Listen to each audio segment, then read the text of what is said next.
আসসালামু আলাইকুম, কেমন আছেন সবাই? আলহামদুলিল্লাহ আমি মোটামুটি ভালো আছি।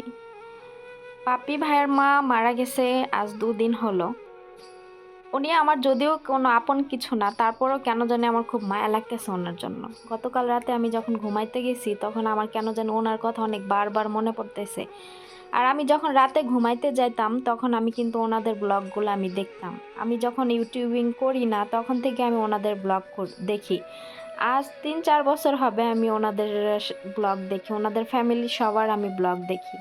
তবে ওনাদের ফ্যামিলির কিছু মানুষের একটু কমন সেন্স খুবই কম।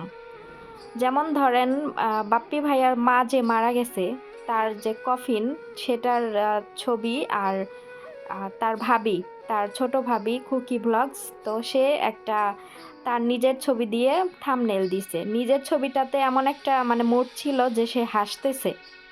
তো একজন মানুষ মারা গেছে, একজন মৃত মানুষের কফিনের সাথে তার ওই হাসি মাখা ছবি দিয়ে সে থাম্বনেল বানাবে, বানিয়ে প্রোফাইলে দিবে। এটা তো আসলেও কোনো ঠিক না। এটা যাদের নিম্নতম কমন সেন্স বুদ্ধি আছে তারা কখনো এই কাজটা করবে না। তো এইগুলো তাদের আসলে ফ্যামিলির নিজেরাই নিজেদের কর্মের জন্য রোস্টিং হয়। তো আমি যাই হোক, আমি আর তাদের নিয়ে বেশি কথা বলবো না। তবে আমার ওই আন্টির জন্য খুব বেশি মায়া লাগতেছে।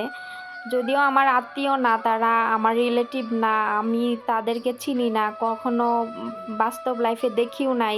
তাদের বাসা পাবনায়, এতটুকু জানি, আর বেশি কিছু তাদের সম্বন্ধে জানি না। তবু আমার কেন জানি তার প্রতি অনেক বেশি মায়া কাজ করতেছে। আমরা দুনিয়াতে জন্ম নিয়েছি, মৃত্যু একদিন হবে। মৃত্যু কিন্তু সবার অনিবার্য।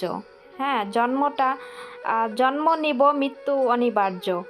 মৃত্যুটা কখনো ভুল নাই। তো সবাইকে একদিন দুনিয়া ছেড়ে যেতে হবে। দুনিয়ার এই মহুয়া ছেড়ে সবাইকে একদিন যেতে হবে ওই ৩.৫ হাত মাটির নিচে। তবুও আমার কেন জানি এই মৃত্যুটা মানে আমি মাইনা নিতে পারতেছি না, আর কেমন জানি বিশ্বাসই হইতেছে না। খুব মানে খারাপ লাগতেছে ওই আন্টিটার জন্য। আমি তার ভিডিও অনেক দেখতাম, তাদের ব্লগ আমার অনেক ভাল লাগতো। আর আমি বেশিরভাগ রাতে যখন ঘুমাইতে যাইতাম কাজ শেষ করে, রাতে তো আমি একটু ফ্রি থাকতাম প্রপারভাবে।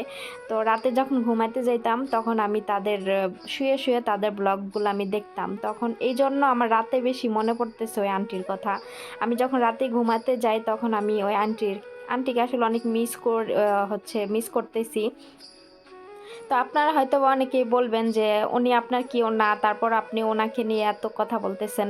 তো আসলে কেউ না হলেও কি, আপনার সাথে আমার রক্তের সম্পর্ক থাকলেই কি সব কিছু হয়ে যায়? এমন কিছু কিছু সময় আছে যে পর মানুষের জন্য অনেক বেশি মায়া লাগে।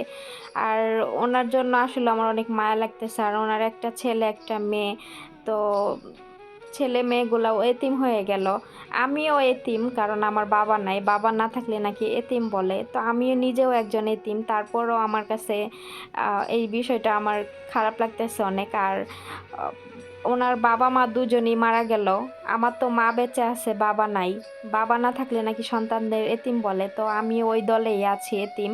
তো এই জন্য কারো বাবা মার মারা যাওয়ার কথা শুনলে আমার খুবই খারাপ লাগে। তো মন থেকে এটাই দোয়া করব, যাদের বাবা মা বেঁচে আছে তারা শুকর আলহামদুলিল্লাহ বলে তারা বাবা মাকে যত্ন নিন, এমনকি বাবা মাকে ভালোবাসেন। অনেক নিউজে দেখি বাবা মাকে ধরে মারে, কত কিছু করে সম্পত্তির জন্য, টাকার জন্য। তো এইগুলো কাজগুলো আসলেও ঠিক না। এগুলো আপনাদের আশেপাশে কখনো হলে আপনারা নিজেরা প্রতিবাদ করেন যে বাবা মায়ের, আপনারা অনেকে আছে যে বাবা মায়ের গায়ে হাত তুলতেছে, তো এগুলো আপনারা করতেছেন, দেখতেছেন, কিন্তু কারো কোনো প্রতিবাদ নেই। ভিডিও করতেছেন, ভিডিও করে সোশ্যাল মিডিয়াতে ছাড়তেছেন, ভিউ কামাচ্ছেন। আসলে ভিডিও করার আগে প্রতিবাদ করুন। তো ভিডিওর সাথে প্রতিবাদ কিন্তু করা যায়। তো এই কাজগুলো বাবা মাকে কখনো কোথাও অবহেলা করতে দিবেন না। তো যার যার বাবা মা আছে সবার জন্য দোয়া করি। সবার বাবা মা আল্লাহ অনেক নেক হায়াত দেখ। ইভেন সবাই অনেক ভালো থাকুক, সুস্থ থাকুক। আর যার বাবা মা মারা গেছে আল্লাহ তাদেরকে বেহেশত নসিব করুক। তো সবাই দোয়া করবেন। আল্লাহ হাফেজ।